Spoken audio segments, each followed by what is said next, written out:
this week on the BackTable podcast. Interesting model. The world is changing, right? We see tremendous amount of change in all. Just look around in the past several years, COVID and all the implications. Advice to other practices, new docs, just take a look at different options out there and see what the pros and cons are. Keep your eyes open, do your diligence, and make good decisions. ENT is the best specialty in medicine, and we have the best people. And I think that there's a lot of different options. And for the young people, focus on taking good care of your patients, and you'll make more money than you deserve no matter what model you go into.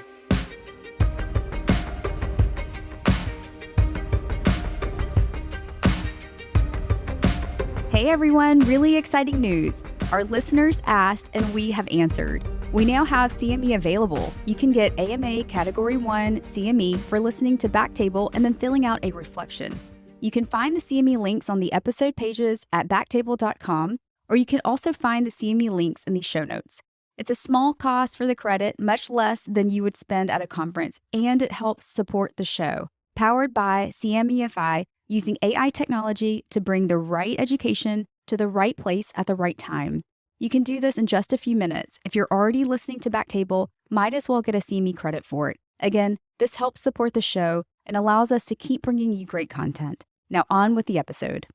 This is Bradley Block, host of the Physician's Guide to Doctoring podcast, part of the Financial Residency Network, and partner at ENT and Allergy Associates, and I'm taking over the BackTable ENT podcast for an episode. Private equity was recently a conversation topic at ENT Connect, that Academy chat room we have, so I invited Drew Locandro and Bill Blythe, who had given concise, eloquent arguments for and against selling to private equity, onto this show to discuss their reasoning. It made for a really informative conversation. Now, at ENT and Allergy Associates, we had considered selling to private equity, but I wasn't involved in those conversations and signed an NDA in blood and the tears of my children, so I couldn't speak to our experience, but I learned a lot from Drew and Bill. Now, Bill's name might sound familiar because he's really involved in the academy. Bill Blythe is a general otolaryngologist practicing at East Alabama Ear, Nose, and Throat in Auburn, Opelika, Alabama, and he's been in the same practice with the same partners since finishing residency in 1997. He was the past chief of staff at East Alabama Health, where he served in almost every medical staff leadership position for the past 24 years. He served as president of the Alabama Society of Otolaryngology for 10 years and continued in his role as annual meeting coordinator. He continues to serve on multiple committees for the Academy, including CPT, AMPC, Regent Executive Committee, and is currently the Senior Director for Private Practice, Board of Directors, and BOD Executive Committee. Drew Locandro is a practicing general otolaryngologist with Northwest ENT and Allergy, Marietta, Georgia. He joined a group practice there after residency in Albany, New York, and has practiced there since. He's president of his 6-physician group with 5 office locations and an ASC. He served as chairman of the Department of Surgery at Wellstar Kennestone Hospital, as well as chair of the Hospital Quality Assurance Committee for several years. He's also been a member of the American Academy of Otolaryngology Outcomes Research and Evidence-Based Medicine Committees. Dr. Drew Locandro and Dr. William Blythe, thanks so much for being on the podcast. Thanks for having us. Thanks for this opportunity and talk about a timely topic that our ENT colleagues need to know about. So, Drew, let's start with you, because you moved forward with the private equity deal. So I'd like you to give us a summary of why you decided to approach them, or when they approached you, why you were receptive. What were your reasons for considering it? And also, what were your trepidations going into it? And why did you ultimately decide to consummate the deal? Sure. That's a long question, but I'll try to address it briefly and succinctly. So I'm in my early 60s. I'm president of actually our group of now 6 docs. We're in Metro Atlanta. I moved here from New Jersey in 1989, joined the group at that time. And then 1998, our group at that time joined with a practice management company called Atlanta ENT. And that was a new concept at that time. There were some other venture capital companies that were out there, were merging physician groups and multi-specialty groups. And the model was different. We thought it made sense. We joined amongst many other docs in the Atlanta area, up to 30 at one point, and it didn't work out. I mean, it seemed like on paper it worked. It seemed logical. It was an acquisition. We were all going to work together and build practices. But due to the structure and the way the incentives were aligned, it didn't really work that well for physicians. So that model kind of disintegrated shortly thereafter. And it was quiet for many, many years. So we actually regrouped, and I formed a group of 2, then 3 physicians. We're up to 6 at this point. A couple of years ago, now we joined our partner 2.5 years ago, but just prior to that, things started to get very complex. Running a business in medicine is complicated these days. It's time consuming, it's demanding, there's risk. And we found that the cost kept escalating. So our overhead kept increasing over and over. And we're in a competitive market. We have multiple offices. We've got a surgery center. We've got some ancillary services. All those are running, but it kind of gets burdensome. And you can't just pass it off to a third party or to your practice administrator. As physicians and owners, we need to be involved. So got to the point where we started to really look for other options. I heard through my county medical society that private equity was back into the market, acquiring different specialties, for example, dermatology, orthopedics, and urology, and ophthalmology. So we contacted one of the firms that had organized a group of ophthalmologists in Atlanta and had some long discussions, and we decided to go ahead and merge with a partnership with a private equity firm. So we've done that. It's been 2.5 years, and overall it's been a very positive experience, and we can get into that in a little bit. As you were going through the deal with them, what were you hesitant about? Overhead was that overhead being passed on to the physicians, and in this model, it's not. We were hesitant certainly about experience and dedication and the integrity of the partner and also the incentives of the partner. And so we looked at that carefully. We met with the private equity firm, which happens to be based in Chicago. We liked what they had to present. They have tremendous amount of experience in the micro-cap health field. Micro-cap means medical businesses anywhere from $2 to $10 million in gross revenue. And they've had multiple models that they've successfully acquired and even brought to exit in the marketplace. So strong track record, good people. We liked the model that was presented. It was very different from that model back in the late 90s. And that's why we chose to move forward. Bill, can you tell us about your experience? Because as it turns out, it was the same PE firm that approached you, correct? Yes. And my group has actually spoken to 3 different firms, but I am familiar with Drew's group and that PE group and had some lengthy discussions and negotiations with them. I apologize. I don't want you to necessarily have to disclose what was going on with those groups, but if you've been approached by 3 different groups, then let's go through this similar question. What would be the reasons why you have considered them? And ultimately, what were the reasons why you decided not to? So they've approached us. So we haven't sought it out yet.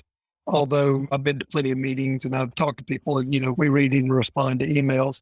I'm just one of those guys. I'm always, whatever you're selling, if you send me an email, I'm going to click on it. I'm going to see if I'm interested in it and I may click through it. But you have to remember that true private practice, independent practices are not the majority of our specialty anymore. And if you look at the entities that know, for example, physical, that the group that sells balance systems to offices, they'll tell you that only about 1/3 of practices and otolaryngologists in the country right now are in true private practices. The supply is becoming shorter and shorter. We're a true independent practice, and we've had several people that have talked to us. We've gone further down the road with some groups and the others on those discussions. But, I'm always interested, and I remain interested to this day, of hearing what people have to say. We've been approached by our local hospital to purchase our group on several occasions. We had been approached by a local university to join with the university and their network. So people are always in these discussions. And I think that is a very common part of private practice. We're in a discussion right now with 2 different HCOs and with the CIN. People are always looking to expand their networks, and all in private equity is just the sort of contemporary iteration of that. I mean, we're very interested, and I remain interested. But not interested enough to consummate a deal. And I want to be very clear about this. I'm never going to say never. There's a lot of, medicine changed dramatically just in the 24 years that I've been in practice. There's a lot of pressures, particularly on a small group. Now, you got to remember, Drew and I practice in very different contexts. I'm in a draw for my practice is about 350,000 people. And I don't know how many is in Metro Atlanta, Drew, what is it, 8 million? And there's a lot of people there. We have no competition. And we have a single hospital that provides care for 7 counties surrounding us. And so we have a single institution. We have no competition. We're the only ENT group in town. And it's a very different context than the world that Drew practices in. Everything is, in my opinion, and should be contextual. And in Drew's context, this might have been the most sensible solution or option at the time that they made the choice. For us right now, it's just not selling our practice to any entity, whether that's a hospital, whether that's a system, or whether that's private equity, has not been advantageous enough for us to make that decision. One of the questions that I wanted to talk about for the issues is the potential existential threat to private practice. Is this way of practicing being threatened by the coalescing of larger groups, larger practices, multi-specialty groups, such that we'd be worried about our referrals drying up? So for you, Bill, that would be the hospital hiring their own ENTs, right? They hire their own ENTs and you're going to lose a big referral source there. Does that concern you? Does that give you maybe a drive towards selling either to the hospital or to private equity as a hedge against changes in the future? I'll take this one first. I would be delighted to go into another 2-hour podcast for this very discussion at another time that doesn't even mention private equity. So I want to go ahead and say this. I don't think that private equity in and of itself is an existential threat to private practice or general otolaryngology, but I do have severe concerns and a lot of heartache and a lot of attention focused on what I do think is an existential threat to both general otolaryngologists and to private practice. And personally, I think that they're both worth saving. I think that, most trainees are choosing to do fellowship training. Most people are choosing to go into an employment model of some type, whether that's institutional employment, academic medicine, hospital employment, or larger group employment. And I hate to see it. I just hate to see it. I'm a staunch advocate of independent practice. I'm a staunch advocate of general otolaryngology. I think that people that make it into ENT and that we have trained in the past half century are some of the brightest, most wonderful people in all of medicine. And I like to see us doing so. So that's just my aside. I'm highly concerned about the existence of private practice in general otolaryngology. There's very few practices like mine left, where we're completely independent of all facilities. We don't have any financial relationship with any hospitals, with any institution. We have 3 general otolaryngologists, and we do everything from, we don't do acoustics, we don't do free flaps. But other than that, we do everything in ENT. And I think we do it reasonably well, but that's just very rare this day and time. So I think that there are lots of existential threats. I think PE is one of them.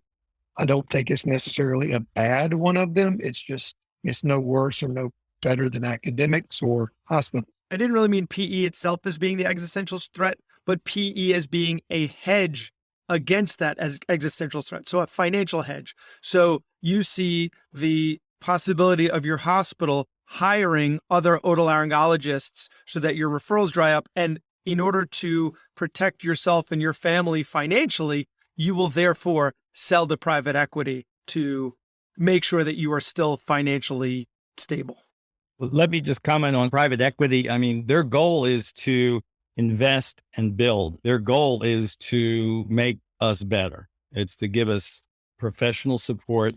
Yes, it's acquisition, bring other practices in within the bigger umbrella, but they are very intent on maintaining your practice identity. That we know that's vitally important. It's how we get referrals, how we're known, how our phone number is. It doesn't help if there's another group on the other side of Atlanta and all of a sudden we become some new name that nobody knows about. So they know to maintain the integrity and the strength. And frankly, I think it increases the legacy and the strength of that practice, because now you've got an incredibly strong financial partner that's going to invest a lot of capital, a lot of expertise to support and build that practice. But you're right. I personally see it was a threat to continue where I'm in a very competitive market, unlike Bill, surrounded by big hospital systems that employ multiple otolaryngologists. I mean, when I first started, I was the busiest doc in my local hospital. Now they have 7 full-time employed ENT doctors and Lord knows how many advanced practitioners. So that's one of the reasons why we had to be aggressive and bring in other offices in the surrounding region so we could buffer our referral base against a monopoly. So hedging with a strong partner, I think, increases, if you will, the legacy role of a private practice. And also helps build the young doc. So a young doc comes in and he knows that he's got strong support, and that carries through to the future. Because that's what private equity, they're looking for the future. Some of that model is to look at that second exit, but many private equity firms actually retain ownership within the business because they know that medical practices do well in the long term. So you talk about the legacy. What would you tell a resident is coming to interview you to be hired by the practice? Mhm. And they ask you, what's the difference between what it was like practicing before the sale and what it's like practicing after the sale? What would you tell them?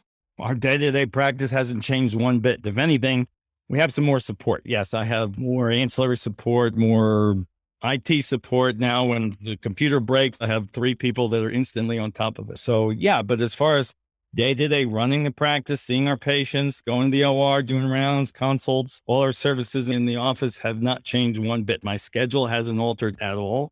In fact, if anything, we're busier. Why? Because they pour a lot of money into marketing. So now we have more finances dedicated to internet marketing. We now have a practice liaison, which we never had before. So there's a full-time person whose job is just to go around in the greater Northwest Atlanta suburbs and even in the city, knock on referral doors, urgent care centers, primary care centers. Here's some docs' cards. You need to get an ENT doc. We can get them in quickly. If anything, it's been a positive experience, as I mentioned, for us. Without getting into specifics, is there any difference in compensation for a new hire before versus after? No, the salaries are competitive. They're the same. I mean, if anything, maybe a little bit better that a new ENT guy could get in a hospital or certainly in a private practice. Probably the biggest difference is the fact that by joining a group like ours, any doc has the opportunity for equity. That is, when it becomes time to become partner, rather than writing a check for me or any other senior doc, and who knows what that price is and what you'll get out of it in the end when I retire. Now, the equity firms usually do a shared opportunity for equity that is shares within the firm itself. And that investment, by track record, is way better than you're going to get by just buying into a general practice. Yeah, that's the second bite that they refer to when they eventually sell to a larger private equity firm or a healthcare system. Yeah, usually mid cap, as I mentioned. The model starts as a micro cap, and then they go up to mid cap, and then maybe even larger after that.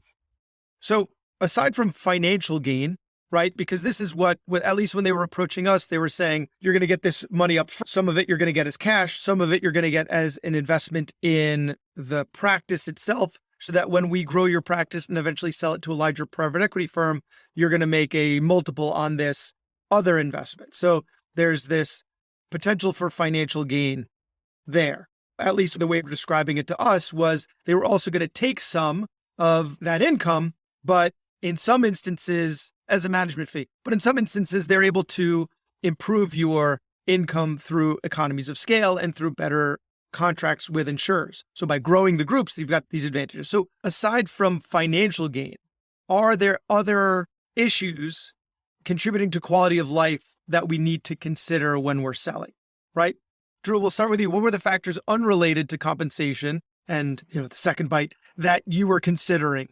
As I mentioned, complexities of running a business. I mean, in 2021, every year we get more regulatory rules, more complicated contracts to negotiate, more, you name it, from top to bottom, IT to marketing to competition. So, credentialing, the compliance issues. So we would have meetings, and I would have to go to meetings after work on Monday evenings or noon meetings or 7 a.m. meetings with my administrator, my partners, with vendors, with negotiating equipment leases, loans for leases for equipment. So all that is no longer my responsibility.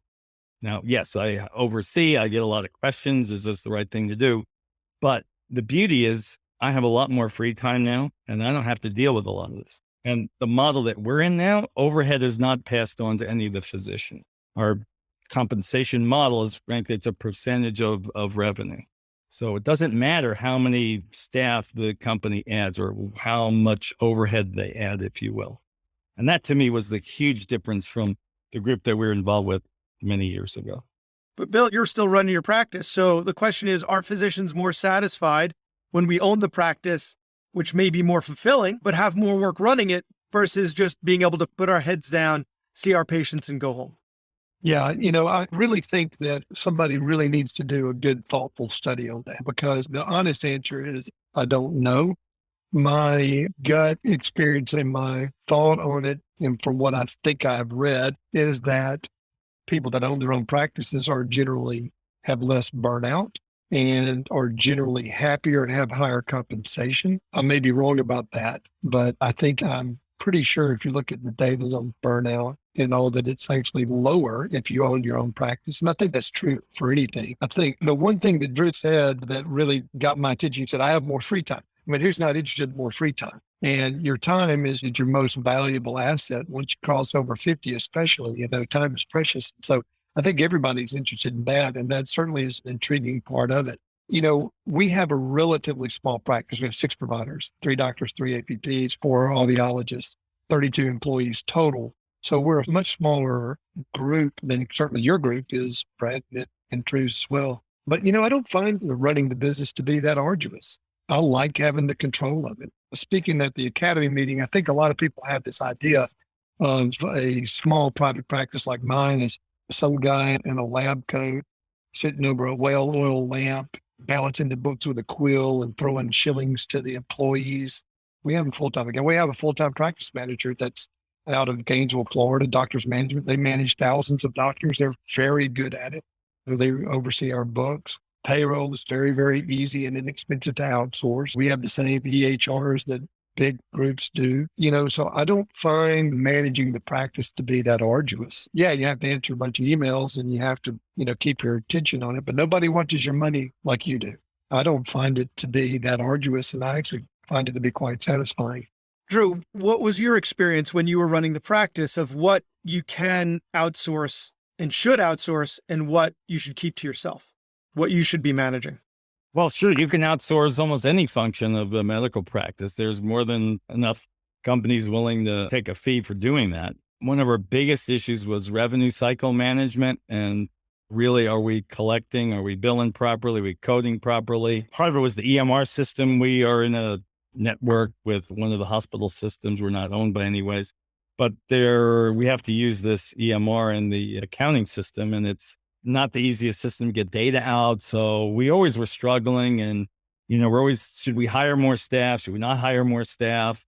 And I can tell you, once we merged, we had, I think we had 4 staff that were involved in a revenue cycle. When we joined the private equity group, they bumped that staff up to 7, and we saw a significant increase in our collections. Nothing else changed, same amount of work. We were up at about an 18% increase in net collections. That's just by having more staff, more people. And we weren't willing to pay for that. So, what you don't know sometimes, but that was probably the biggest change that we were able to see. And that's reproducible and easily, we could prove that. Bill, for yourself, aside from what you already mentioned, what do you think is critical for practices to outsource? What should they hold on to and manage themselves? I think you do blocking and tackling in-house. I mean, you need somebody in-house that reviews every remit that goes out and every EOB that comes in. You need your basic revenue cycle management to be in-house, and you need to balance your own books. But it's also important to have checks and balance. Routine, regular accounting work is easily outsourced to an accountant, and payroll, that can be outsourced to really anybody. Those are relatively easy. You still have to have somebody on site that's going to manage personnel. You still need somebody who's reasonably savvy with HR. I do think that our group, we really benefit from an outside practice management group that oversees our books and that reviews it every month and runs an analysis. And the other advantage of that is that they're not just doing ENT. They can look at us and they can say, look, your AR is running 24 days. We think you need to lean that up, try to get it down below 3 weeks. And they know how many full-time equivalents each provider should have and how much you should pay for them.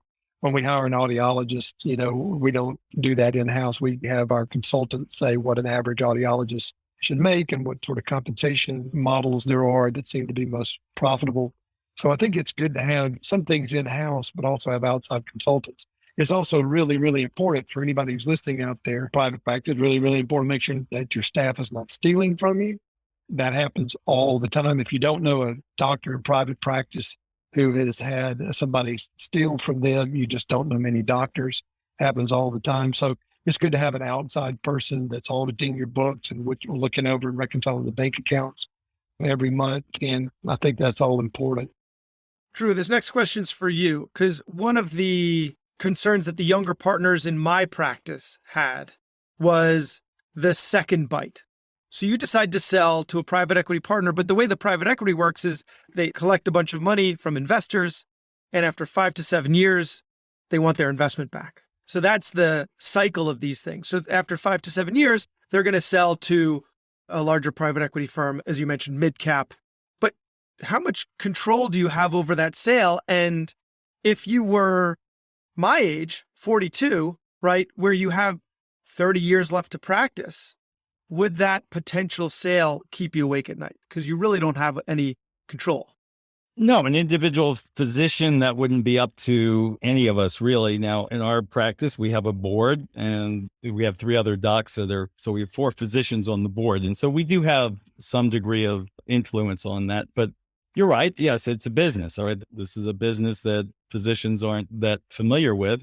And private equity, indeed, it's a whole nother level of economics that we don't deal with. So the amount of money they talk about is things that we can't even contemplate, really. But the advantage is that you, as a young doc, have the opportunity to be an owner in this type of a business that is very different from a medical practice. There are very limited people in our society that have the opportunity to have equity in these type of business structures. So if you look at economics, I'm not going to get into multiples, but you look at those numbers and you say to yourself, geez, this is incredible. And you get an excellent buyout initially. At that second exit occurs based on how well the organization does, how many practices are acquired, and the track record speaks for itself. You can do extremely well and then continue to build from there, continue to practice medicine, continue to do well. But there's a huge value. There's a time value to money. You get just think if you got a great equity event 3 years ago, invested in the stock market, where would it be today? Whereas if you're just working, it's hard to match that. Anyway, so that would be, it's a tremendous opportunity. Certainly nothing that anybody would have in a hospital-owned employment situation or university or private practice doesn't offer that as well. Now, counting what Bill says, he's got a great private practice. So it sounds like he's terrific. I'd go work for him. He sounds like a great guy and everybody's happy. It's fantastic. But many brags are not like that. I have different partners and we all have AAA personalities and we didn't always agree on the same thing. And we're in a competitive market. And so every practice is unique. It has its ups and downs. The only other comment I'll make, when you join a private equity firm, there's objectivity. So if a young guy joins a private practice and you have a senior doc who particularly has leverage or control over that practice, it's no longer the case. So it's a level playing ground in a professional managed company. So if I can paraphrase what you just said about the potential for financial gain, and correct me if I'm wrong. So I'm 42. I get a significant amount of money up front that I can then invest in the market. And then 5 to 7 years down the road, I've got my remaining investment that I can choose to sell or not. You can often keep it in there for the next liquidity event, but now I've got a significant nest egg. So even if I'm unhappy with whoever it is they sell to, I've got a good amount of money in the bank and therefore leverage to maybe move out of the area, or if I'm able to sleep better at night because what would have taken me maybe another 10 years to make or more, I now have now. So that gives me leverage to stay or go if I choose. Correct. Yes. And okay. I think it's unlikely that the second acquisition company would really change the structure in any way, change your salary, change compensation. It's not really in anybody's interest. It's in all these companies' interest to continue and invest in your own market, in each practice, and move further with acquisition. It's just that model is one that really our interests are aligned. They make money if you stay. They make less money if you leave, because recruiting a physician, especially an otolaryngologist, because there aren't many of us, is very hard to do. I'm just a cynic. So I don't think they want to keep you happy. I think they want to keep you just not unhappy enough to leave, which I think is something very different. But that's not true necessarily. It's just how I think about someone Well, who's in, I mean, keeping who's you in happy. finance, not someone who practices with me every day. So keeping the doc happy is what? Keeping us busy, keeping us seeing patients, and full support. That's how doctors stay happy. Now, sure, if you are involved in a private practice and you love it and it's great, that's even better. But most of us out there, especially the younger docs, I think their goal is to take care of patients, get a lot of good support, join a practice that has a lot of strength behind it. Just be a good doc and be busy and have full support. I want to say I have a preference, and then I have 4 points right there on my card. The preference, I'm going to say this, the process that my group went through was fairly simple. And with the group that we went the farthest down the road, and this is how we did it. We disclosed everything as honestly as we could. We opened our books for the company to come in and look at everything. We hid nothing. We were as honest as we could. It happened to be during the middle of COVID, so we had plenty of time to go through this information. We gave everything to them, and we waited for them to all make us a proposal. They came and they made a presentation and gave us a proposal in writing. My partners and I did it very simply. We took that proposal and gave it to our accountant, to our practice manager, and to our wealth management person. These are the people that their job is to do financial analysis. And we have a group with a local investment company that does our ERISA, that do our retirement, they do everything. And we had them, we said, here's our books for the past 5 years. Here's the offer that we're looking at going into. Tell us from purely a financial standpoint, do we do it or not? They all said, don't do it. We didn't do it. It was real simple. If they had said, do it, we would already have been there. Now that has to do with with the specifics of the buyout, and that's going to be individual to different groups. Drew doesn't know what I was offered. I have no idea what he was offered for his buyout. That's the way it works. The offers we've been made, the people that made it, I'm not a financial guy. If I invest in a stock, it's going to tank. So I have somebody out, hire professionals that do that for me. And they're very good at their job. And so we've had people that have done that for us. So that was a process that we made. And it just didn't make financial sense for us in the context that we were in. But let me just address the second bite. Let me just say that. Think a couple of things. The first caveat is, do you need to sell your group? And that can be very individual. It could be because of local competition.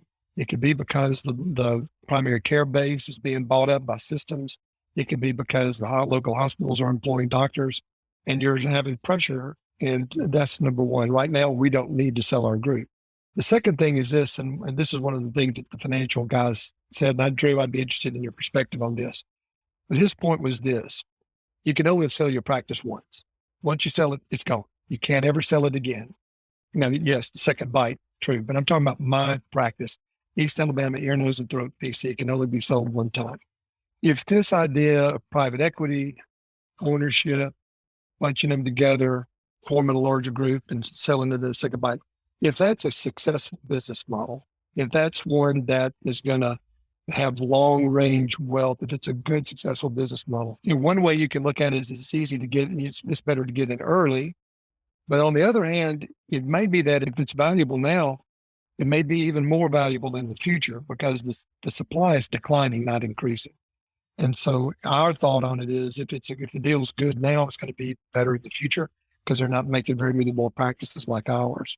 And then my financial guy told us this, and again, Drew, I'm interested in your comments on this. He said it was very simple. If you can afford to retire with your initial buyout, do it. If you can't retire with the initial buyout, I'm not talking about the money you make in the subsequent years of employment or the second bite. He said, if you can't retire with your initial buyout, do not do it. And obviously that's how, and again, this is just purely financial advice from my guy. And obviously that's going to be contextual, whether you're senior in your practice. If you have less than 5 years of practice, then it's a no-brainer. It very much is. If you have 20 years of practice like I do, it may not be as good a deal. And then the last thing I'll say is this: the thing that made us finally decide not to sign on to sell our practice was the CEO of one of the companies. He and I were in a telephone conversation, and we were going back and forth about the value of our practice, about the cost opportunity of the investment. And he finally said to me these words. He said, it really depends on whether or not you buy into this idea of second bite. Do you buy into it or not? Yes or no? And I told him, no. I buy into the value of my practice today.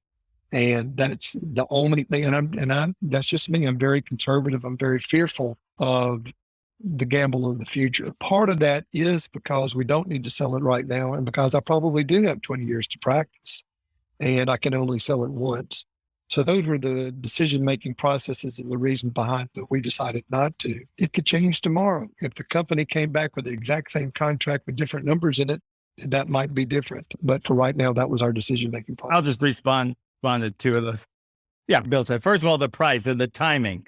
Right? Is it better to sell early? Is it better to wait and hold? Just like you said, I'm not a stock picker. The other guys that we know probably better this. Who knows? I don't know the answer to that question. The supply of ENTs are going down. Are the purchase price going to go increasing? Are they going to go down? I can't answer that question. That's too difficult to predict, really. As far as the second bite and compensation moving forward. So we're still compensated. We are compensated. Yeah, we don't, moving forward, our income, our take home pay is less than what we got before because you got the significant buyout, but it's still a good salary. It's still good. We're making better than the average otolaryngologist if you look at some of the data from MGMA, and that's true for all of us. So sure, you don't have to just retire on just the buyout. You can still continue to work, do better probably most docs do in a hospital employment situation. But yes, with the opportunity for equity and the second exit, just look at the trial. My advice would be look at the track record of the company that you're considering. Look at their experience. Look how many businesses they brought to market and successfully exit. And that I think would give you the answer. And private equity is not going to go away. This is not just a short 1-2 blip in the market. There's a ton of money being invested.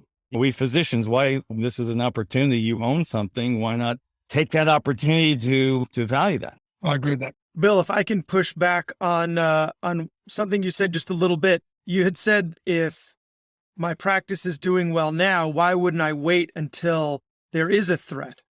Sure. That's not what you said, but I'm paraphrasing. Because I think if you wait, we don't know. The answer to two of these issues is we don't know what the future is going to bring. So if there isn't a threat, right? If the hospital does start hiring otolaryngologists, now the value of your practice is worth less than what it is now. So then in using your retrospectoscope, maybe you should have sold now, but we can't predict the future, so we don't know. And then with regards to the amount of money that second bite makes, right?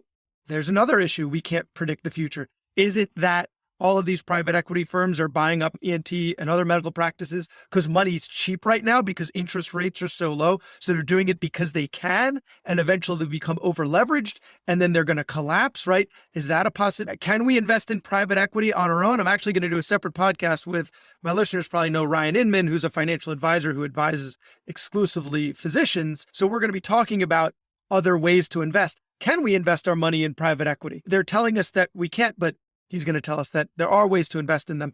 Are we then non-diversified so that we've taken a significant amount of our practice, we've put it in someone else's private equity where we don't necessarily have so much control over it, and our assets aren't diversified as they could have been? So I think both of these issues need to be considered when you're looking at the amount of money that they're willing to pay and what you consider might happen in the future.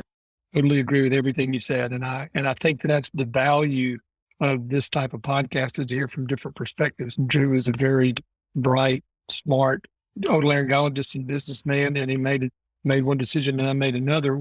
You don't know. We just don't know. We don't know what the value is going to be in the future. You're absolutely right. If UAB hires a bunch of otolaryngologists and puts it in our hospital regionally, my practice is all of a sudden not worth very much. And I'm sure that there are a lot of those considerations. You just don't know what you don't know. Although I'll tell you, they're going to be hard pressed to find someone who's going to do a cochlear implant one day and a neck dissection the next. I've got cochlear implant and neck dissection tomorrow. How did I know? Maybe I've heard you speak before. I'd love to get your thoughts on this, Drew. And because I know that part of the model that you guys have is heavily invested on each of the individual practice, maintaining your identity and doing what you do well, continuing to do that. But here's an analogy that I've given to other people that I don't know if it's fair or not. And that is this: if you look at any town, anywhere in the world, what are the best restaurants? Where do you really want to go? You want to go somewhere where there's a chef who owns his own restaurant and has put his heart and soul into everything from the menu to the napkins to the flowers on the tables to the entrees he's cooking. And he's poured his life into that. And I think that there's very few people that go to culinary school that their lifelong dream is to work for Applebee's.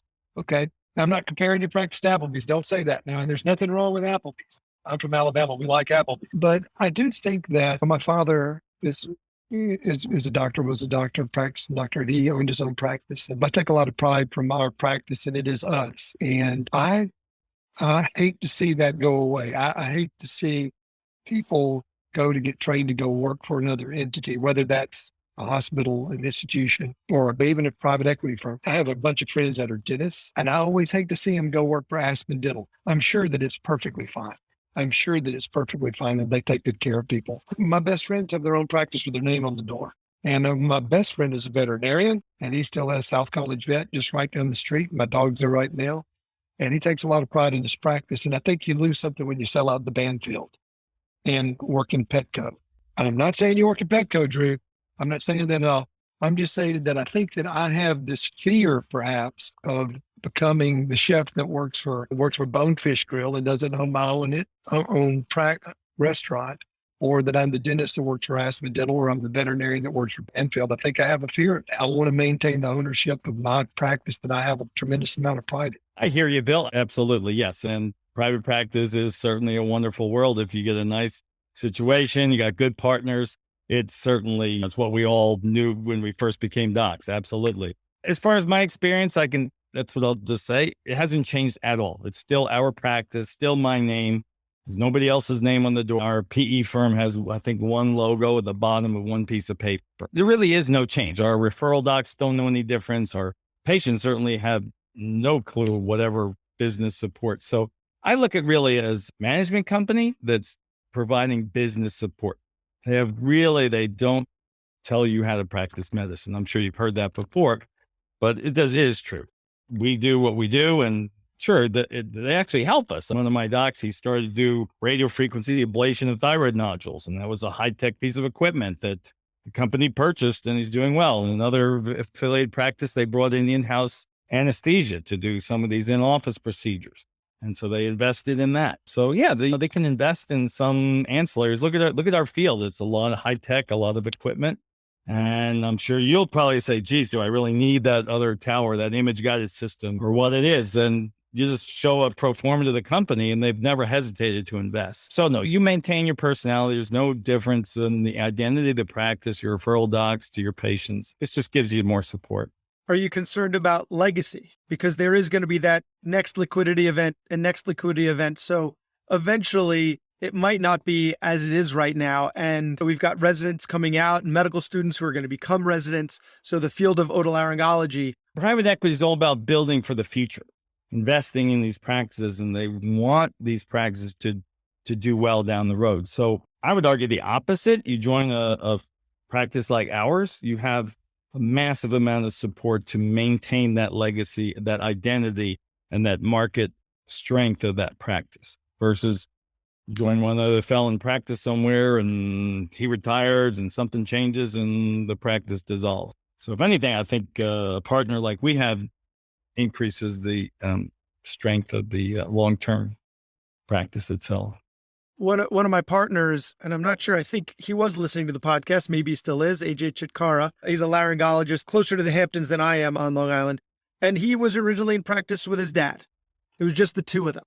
And then they saw that as not a viable way to practice. So they joined with a larger group, 7 or 8 of them. This is very common on Long Island, let alone the New York metro area, just to give people an idea of how big the area and how many otolaryngologists there are. So he joined with them. And then eventually they saw the writing on the wall and joined ENT and Allergy, which currently has 160 partners, I think maybe 170 now, 220 physicians total. So each step of the way, there was a loss of control and a loss of their individual identity to become part of something larger, which was a hedge against the future. So to what you're saying, private equity is just the next iteration of that. You're not really losing, you're just evolving.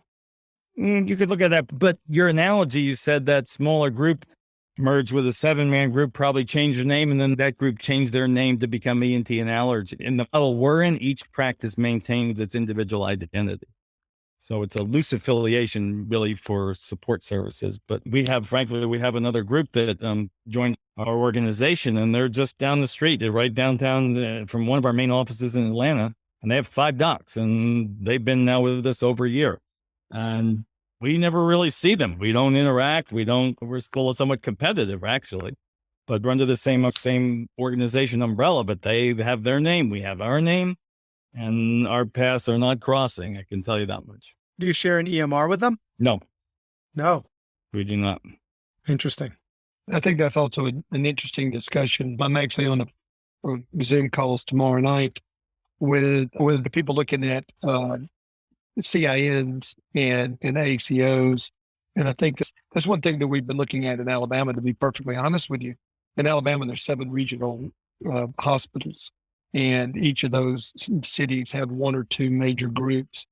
And our question, is there a way that we can form a group either under one tax ID number or not, or form a CIN or ACO where we can have the advantages of scale, have the advantages of regional penetrance for the entire state, or we can have the power to negotiate contracts, but still allow each practice to maintain full financial independence. And that's something that's very complicated to arrange. It's also very hard to herd cats. And really, most of the models that have done that successfully have had a big anchor group that has been at the center of that, has been able to have the resources and manpower to make that happen. But I'm very interested in it. And so I think that's another question that our listeners need to be aware of, is that there may be something other than hospital employment or selling your practice that might be some way that we can regionally or nationally even join together to get some of the advantages of economies of scale. Economies of scale and better contracts, because the more leverage you have, the more you can get from them. That's how the hospitals do it. I've got a 3-man group just look at my group. We have 0 leverage. You can't negotiate with. The only leverage we have is that we're the only provider. And that's a lot of leverage, especially like from Medicaid, because Medicaid has to provide it at whatever reimbursement people will provide the service for. And when you have no competition, we're the only providers, it gives you some leverage. But going to Blue Cross or Humana or Aetna or United Healthcare, just 0 leverage if you're a small group. Really, you can't just stop taking. You can, to your own peril. But then the patients have nowhere to go. So then wouldn't they raise hell with the insurer until you started taking them again? It's a tricky road to go down, that's for sure. Ethically challenged. I think that there are definitely some advantage. I think I want to be very honest about that. There's definitely advantages of some big groups, and there's definitely advantages of the organization that Drew has joined, one of which is definitely contract negotiations, unquestionably. And then maintaining a referral base. We're all going to have to, hospitals and systems don't have to purchase you nor your competition. They only have to purchase your referring doctors. And it's a lot more cost effective for them to buy 10 family practice doctors than it is to buy 2 ENT doctors and all that we bring with it. And if they cut off your referrals, you're out of business. So it's all important. And I can see where a larger group would be advantageous in that setting. Drew, any final thoughts? Final thoughts. Interesting model. The world is changing, right? We see tremendous amount of change in all. Just look around in the past several years, COVID and all the implications. Advice to other practices, new docs, just take a look at different options out there and see what the pros and cons are. Keep your eyes open, do your diligence, and make good decisions. The only thing I would say is what I say every time. That is, ENT is the best specialty in medicine, and we have the best people. And I think that there's a lot of different options. And for the young people, focus on taking good care of your patients, and you'll make more money than you deserve no matter what model you go into. And I wish you guys both the best of luck, and I really appreciate that. It was a pleasure meeting both of you, and I appreciate your time. Thank you. Pleasure to meet you, and good evening.